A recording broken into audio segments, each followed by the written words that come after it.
Hello everyone, আমি মনীষা। আমি আজ অনেক দিন পর টানা ইউটিউবে শর্ট আপলোড করছি। তো আজকে আমি বানাচ্ছি আমাদের সবারই প্রিয় ঘুগনি আর মসুর ডালের পকোড়া।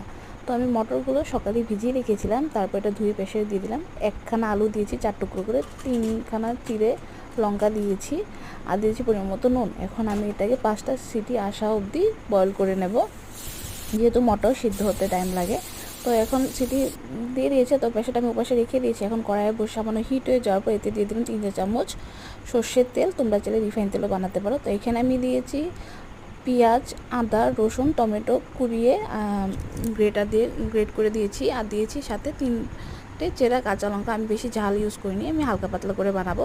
আর মশলাতে দিয়েছি নুন, হলুদ, স্বাদ মতো, সামান্য চিনি আর জিরে গুঁড়ো দিয়ে ভালো করে মশলাটা কষে যাওয়ার পর ওই বয়েল করে রাখা আমি মটরগুলো দিয়ে দেবো। আর এই পাশে আমি একটা কড়াই বসিয়ে দিয়েছি, এতে সামান্য তেল হচ্ছে, আর একটু সামান্য তেল অ্যাড করে মুসুর ডালের পকোড়াটা বানানোর জন্য হিট হতে বসিয়ে দেবো।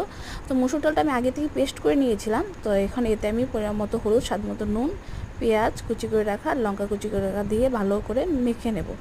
আর ছোটো ছোটো ডুমো করে আমি তেলে ছেড়ে দেবো, যেহেতু আমি মুসুর ডালের পকোড়ি করছি, তো বেশি বড় দেওয়া যাবে না, ছোটো ছোটো করে দিতে হবে। তো এগুলো দিয়ে আমি ভালো করে ফ্রাই করে নেব এপাশ ওপাশ করে। আর এটা আমি একদম মিডিয়াম লো হিটে ফ্রাই করেছি, হাই হিটে ফ্লেমে দিলে কিন্তু এটা পুড়ে যাবে, ভিতরটা হবে না। তো দেখো হয়ে গিয়েছে, এখন আমি সার্ভ করে নেব। তো ঘুগনিটা আমি সার্ভ করছি কুচি করে রাখা ধনিয়া পাতা, পেঁয়াজ দিয়ে, আর সাথে দিয়েছি আদা টুকরো লেবু।